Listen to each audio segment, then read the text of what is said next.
नमस्कार। आज हमारे पास ना 2025 की कैलाश मानसरोवर यात्रा का एक नक्शा है।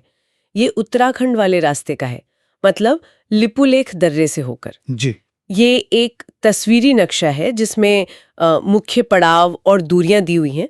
तो आज हम इसी नक्शे के जरिए इस खास तीर्थ यात्रा के रास्ते को थोड़ा समझेंगे। हाँ, बिल्कुल, ये जरूरी भी है। और ये उन लोगों के लिए काफी मददगार हो सकता है जो जो जाने का सोच रहे हैं या शायद सिर्फ जानना चाहते हैं कि यात्रा होती कैसी है। हाँ हाँ, बिल्कुल। तो कहाँ से शुरू होती है यात्रा नक्शे के हिसाब से? लेकिन नक्शे के हिसाब से तो शुरुआत दिल्ली से है। दिल्ली से? अच्छा। और पहला बड़ा पड़ाव? दिल्ली से धारचूला। हम्म। ये पहला हिस्सा है, करीब 590 किलोमीटर। 590 किलोमीटर, काफी लंबा है ये तो। हाँ, ये मैदानी और फिर शुरुआती पहाड़ी इलाके हैं।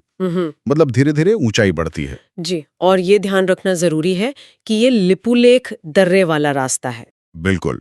धारचूला पहुंचने के बाद समझिए रास्ता बदल जाता है। अगला पड़ाव है गुंजी। गुंजी कितनी दूर है धारचूला से? वो करीब 70 किलोमीटर। और यहीं से मतलब सही मायनों में आप ऊंचे पहाड़ों में दाखिल होते हैं लिपुलेख की तरफ। अच्छा, 70 किलोमीटर। जी। और फिर गुंजी से लिपुलेख दर्रे तक वो 31 किलोमीटर। और फिर दर्रा पार करके सीमा के उस पार तिब्बत में तकलाकोट पड़ता है। तकलाकोट, वो कितना दूर है दर्रे से? बस 15 किलोमीटर। पर ये तकलाकोट जो है ना, ये एक बहुत अहम पड़ाव है। अहम किस लिहाज से? ये तिब्बत मतलब चीन में पहला बड़ा कस्बा है जहां यात्री पहुंचते हैं। सारी फॉर्मेलिटीज जैसे वीजा चेकिंग वगैरह वो यहीं होती हैं। अच्छा, यानी कागजी कार्रवाई। हाँ, और इससे भी जरूरी, यात्री यहाँ एक्लिमेटाइज होते हैं। मतलब शरीर को उस ऊंचाई के मौसम के हिसाब से ढालते हैं। हाँ, वो तो बहुत जरूरी है इतनी ऊंचाई पर। अच्छा, तकलाकोट से आगे? तकलाकोट से फिर पवित्र मानसरोवर झील, करीब 110 किलोमीटर। 110 किलोमीटर तिब्बती पठार पर? जी बिल्कुल। और मानसरोवर से फिर आखिर में कैलाश बेस तक, जिसे यमद्वार भी कहते हैं शायद। हाँ, यमद्वार। मानसरोवर से यमद्वार तक करीब 40 किलोमीटर और यहीं से कैलाश की परिक्रमा शुरू होती है। अच्छा, तो यमद्वार से परिक्रमा शुरू होती है, समझ गई। तो ये पूरा रास्ता तो वाकई बहुत लंबा है। हाँ, काफी। नक्शे में जो कुल दूरी दी है आना जाना मिलाकर, वो लगभग 1900 से 2000 किलोमीटर के बीच है। 2000 किलोमीटर। और समय कितना लगता है अंदाजन? नक्शे के हिसाब से करीब 22 दिन। 22 दिन? हाँ, पर यह समझना जरूरी है कि ये 22 दिन सिर्फ चलने के नहीं है।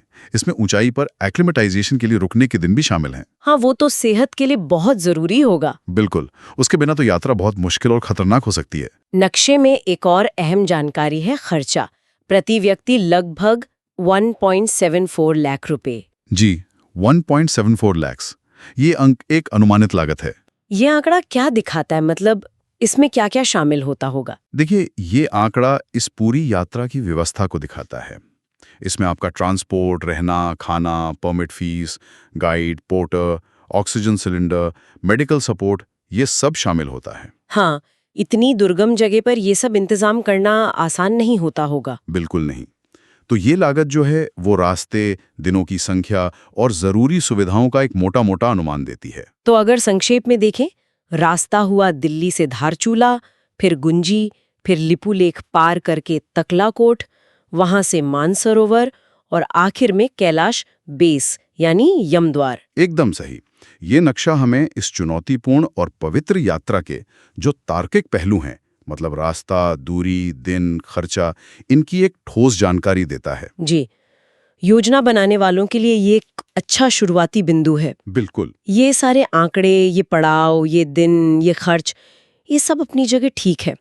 पर मुझे लगता है सोचने वाली बात यह है कि इन 22 दिनों में वो जो हजारों किलोमीटर का सफर है, हाँ, उसका जो असली अनुभव होगा आध्यात्मिक तौर पर, व्यक्तिगत तौर पर, वो कैसा होता होगा? नक्शा तो रास्ता दिखा रहा है, पर उस रास्ते पर चलने का एहसास? हाँ, वो तो यात्री ही जान सकता है। वो अनुभव इन आंकड़ों से कहीं परे है। बिल्कुल। शायद यही वो सवाल है जिस पर हम सबको सोचना चाहिए।